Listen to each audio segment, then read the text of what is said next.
Thanks for joining us on France 24. I'm Stephen Carroll. Our top story this hour: Israel and the United Arab Emirates have agreed a deal to normalise relations between their countries after talks facilitated by the United States.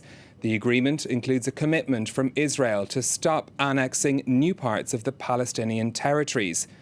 Israel's ambassador to the United States says it's a great day for peace, but the agreement's already been criticised by a senior Palestinian official. The agreement makes the UAE the third Arab nation to have active diplomatic ties to Israel. Let's hear from President Trump as the deal was being announced.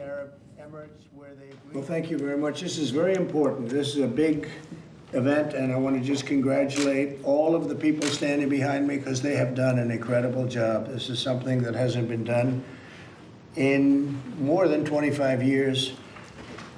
Just a few moments ago, I hosted a very special call with two friends, Prime Minister Benjamin Netanyahu of Israel and Crown Prince Mohammed bin Zayed of the United Arab Emirates, where they agreed to finalize a historical peace agreement. Everybody said this would be impossible. Let's go live to Jerusalem, speak to our correspondent there, Irris Makler. Irris, thanks for joining us. How significant a development is this? Well, it's a surprise development, that's for sure. You know, an hour ago, people in Israel didn't know about it. Prime Minister Benjamin Netanyahu informed the Foreign Minister and the Defence Minister. You get a sense from his announcement afterwards. So it's come as a shock. It is important. It's significant because something is coming out into the open, which was happening behind the scenes. Israeli businessmen were going to Dubai. I travelled once to Dubai. I think I heard more Hebrew than Arabic. So there has been a lot of travel using that airport. There has been an exchange, but it hasn't been out in the open. This is, from the little that we know from Donald Trump, this is going to be a formal announcement, a formal agreement, and it's going to have the implications of a formal agreement. It's going to mean open relations. It's going to mean ambassadors in each place. All those things are very significant, and because it's a breach into the Arab world that doesn't recognise Israel, it's significant for that reason too. Irris, the reaction from the Palestinians from what we've had so far isn't warm. They're very critical of this deal. Why is that? Well, first of all, they didn't know about it. It came as a shock to them too. And I'm quoting here from Hanan Ashrawi, the only person from whom we've heard so far is a Palestinian politician in a tweet. And she says to the United Arab Emirates, don't do us any favours. We're not going to be anyone's fig leaf. So the suggestion that this is going to be a benefit to the Palestinians because Israel is pulling back from an agreement that it had made to annex parts of the West Bank.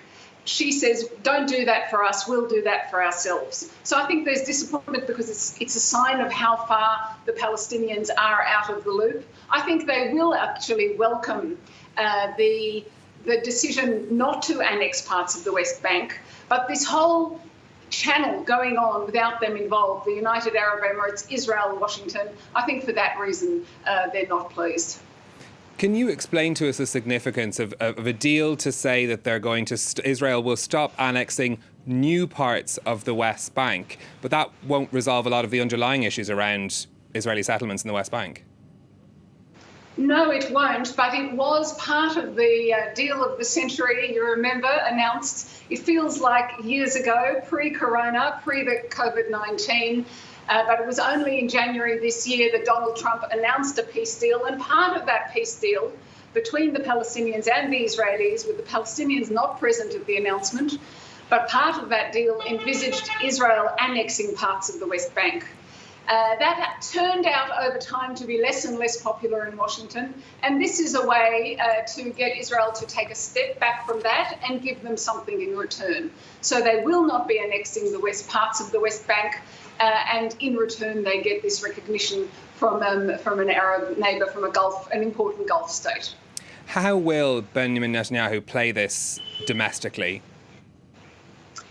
That's an excellent question. We're going to hear from him in an hour, so I will be able to tell you more after he speaks. But the fact that no one knew about it, The only way we knew something was happening was that he wasn't present at a COVID-19 meeting, and all the journalists were asking, where is he? Well, now we know where he was. It's entirely a deal that he is presenting to the Israeli people and to the other politicians. So it's very much, I am the man. I get things done, and you need me. I think that's how he's going to play it. The essential Benjamin Netanyahu.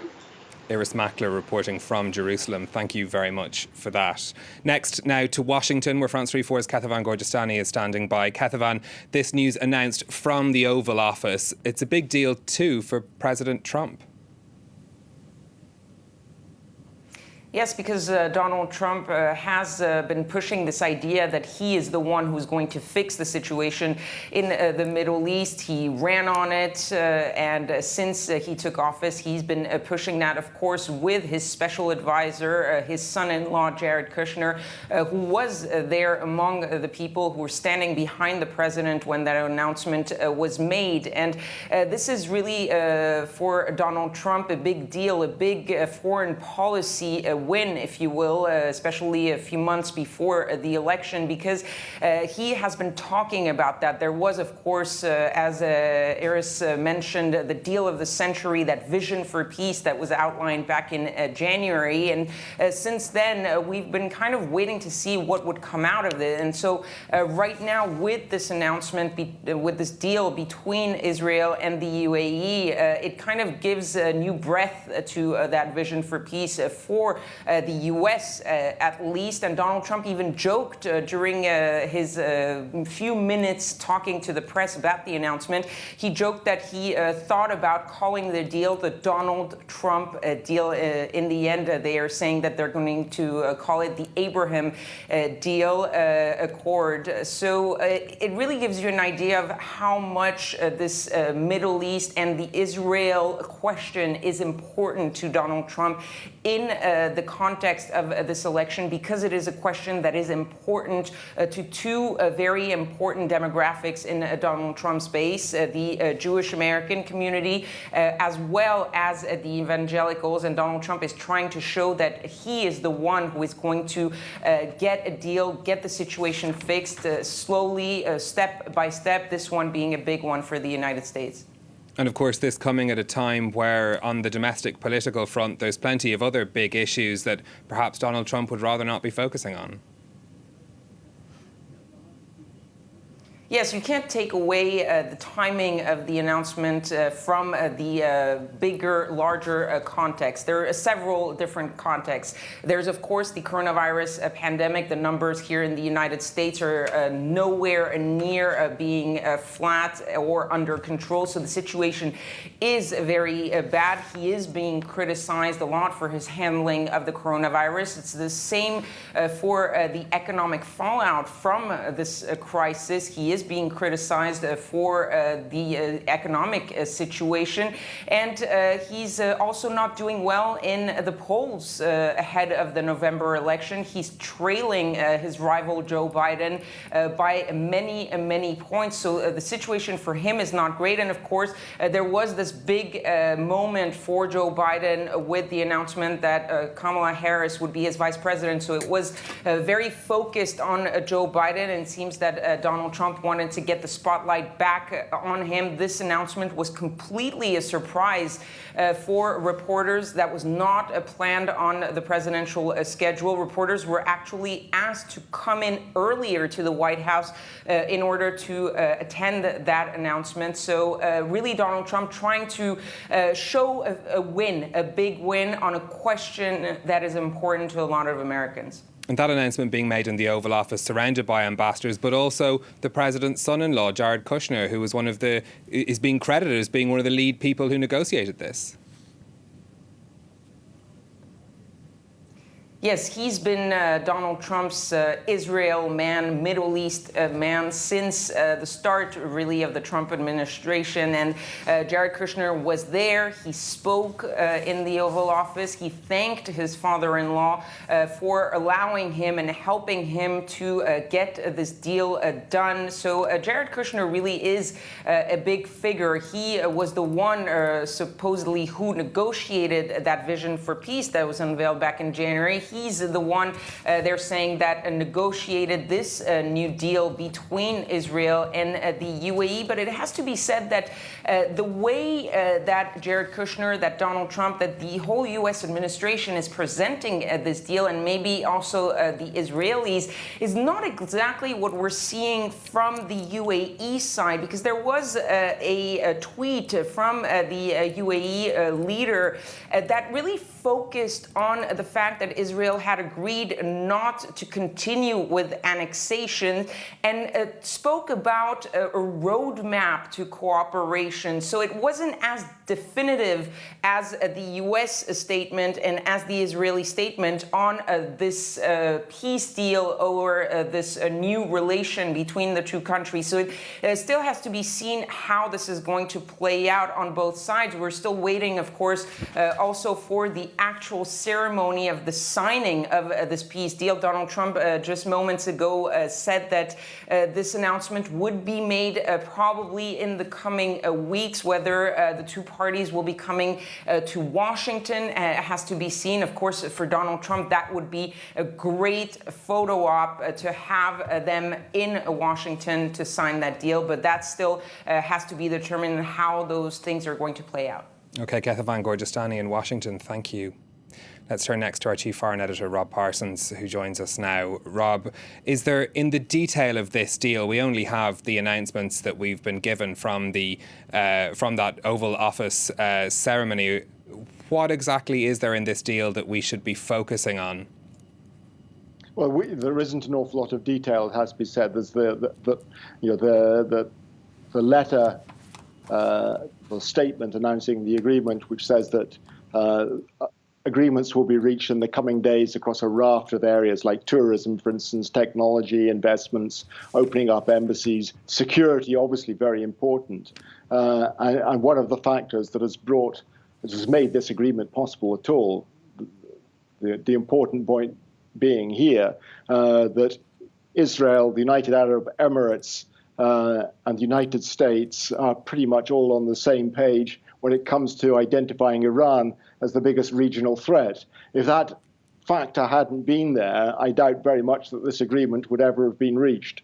But as for the detail, very little at the moment. A lot of speculation has been coming forward about Israel agreeing to stop annexation of the West Bank as part of that agreement that we heard referred to back in January, the Donald Trump's Middle East peace deal of the century. It's not absolutely clear, though, looking at the statement, that is how Israel sees it. Israel has agreed to suspend annexation, which is not quite the same thing. But interestingly, the United Arab Emirates is putting a stronger spin on it. The UAE seems to be suggesting that this deal could not have taken place unless Israel had fully agreed to suspend the annexations on the West Bank. What the UAE is saying is that this puts a two-state agreement back on the table. Now, it remains to be seen what Israel is going to say specifically. And we know that Benjamin Netanyahu is going to be addressing the Israeli parliament, the Knesset, later this evening. Maybe he'll make things a little bit clearer on that. But for the moment, at least, there does seem to be a little bit of a gap between the position of the UAE and Israel. And it seems inconceivable that the UAE would have agreed to a deal of this kind unless there had been a pretty formal agreement, I would have thought, from Israel to not just suspend, but abandon the idea of annexation. I think what the UAE is saying, to Israel is this, what are you going to get from annexation except for international opprobrium, the possibility of stirring things up in the Middle East even more than they are at the moment, ruining relations which have been developing very well between the United Arab Emirates, Saudi Arabia, and Israel, and for what? Whereas the alternative is a strong relationship with the UAE, recognition from the UAE, the possibility down the line of recognition from others, including perhaps Saudi Arabia. So I think perhaps, this is what's at the core of this. We need a little bit more detail. We need a little bit more time, I suspect, before the true meaning of this agreement comes out. The place of the UAE is interesting in this, as it being the first Arab Gulf nation. Will that, do you think, you made allusions to it there, open the door to other progression in relations for Israel and its other neighbours in that region? I suspect that this is the deal, really. We know that Israel under Netanyahu in the last couple of years or so has been developing very close ties, not just with the UAE, but also with Saudi Arabia in particular.